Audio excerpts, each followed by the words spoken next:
back, everybody. Today we'll be talking about the enclosures that I keep my reptiles in.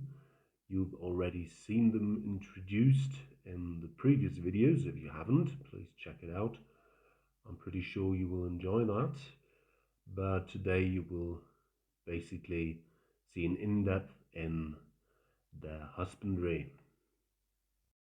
Furthermore, I'll tell you about what I think is the best enclosure size, and I will also give you a recommendation of a channel that I've been following for many years now, and you might be interested in what that is or which channel, so please stay tuned and you will see.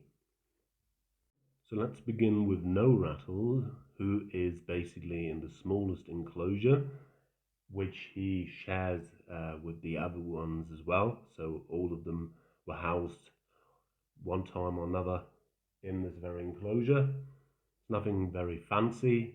It's just basically a 15-gallon enclosure, so roughly about 60 liters, and it's rather spacious for him right now. It will not be his enclosure his entire life. He will basically be moved into a bigger one, maybe this or next year. No, next year definitely, so 2021 or 2022. I'll upgrade him, but right now he simply is too small, being about 1 foot in length, which is 30 centimeters, therefore really tiny, and I'm afraid in a normal enclosure he could easily escape, and with this one it's very easy to keep him safe and sound. My bare minimum for a hognose, roughly 3 feet in length on average, would be about 1 meter or 3 feet. But I personally think the 4x2x2 or 120 by 60 by 60 is definitely the perfect fit for most reptiles.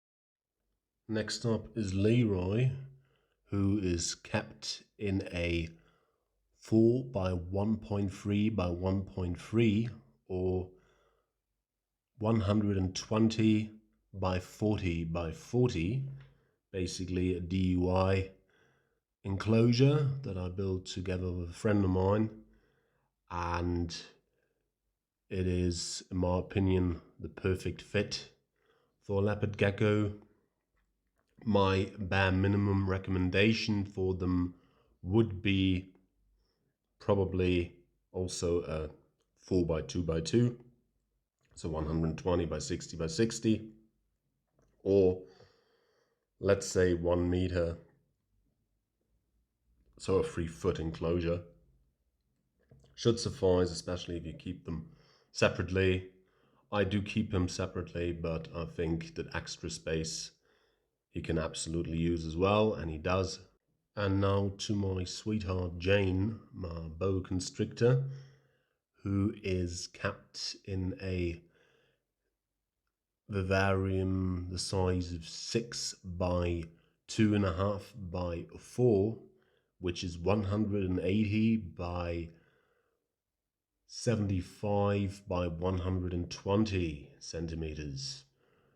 However, as you might know and have seen in the previous video, she is kept all year round as a free roaming boa, and she therefore can utilize the whole living room, and she does. She uses different spots that I picked out for her and some that she picked for herself, but I'm very surprised that she also does use those that I chose for her, and it's a lot of fun seeing her basically move around and enjoy and just behaving as natural as you can in captivity. My bare minimum for boa constrictors is probably between 5 by 6.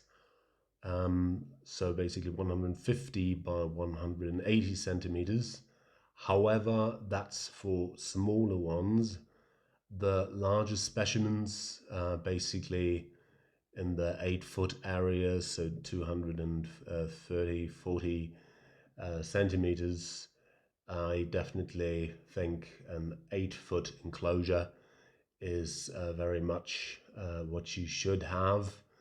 And if you have a small part of your room or even your entire room, and you can basically provide them with the right temperatures, you certainly should consider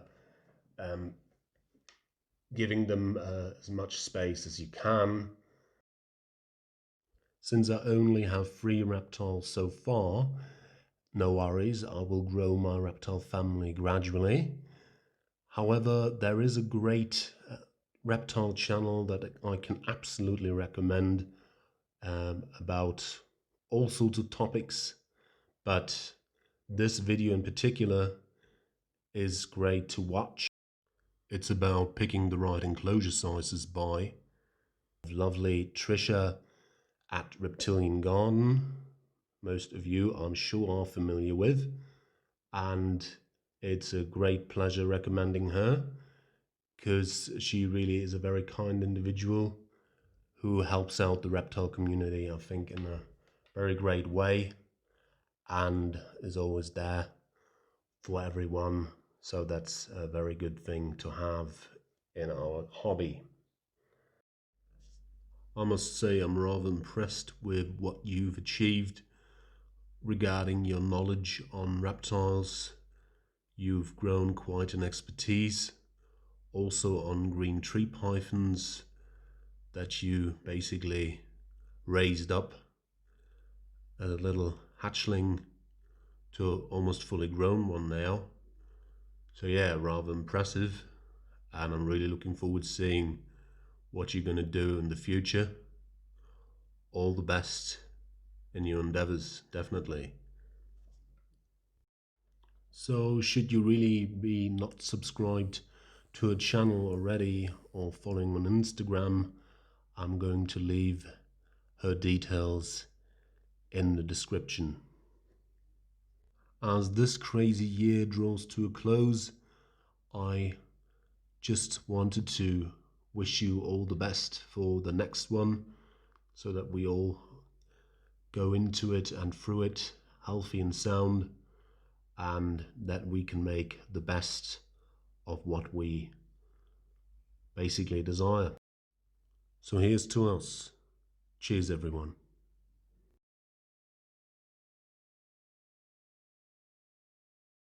And if you like what you just saw, make sure to hit that like button, also the subscribe button, as well as the bell, not to miss any future videos. You can also follow the Reptigate's journey on Instagram for even more awesome content.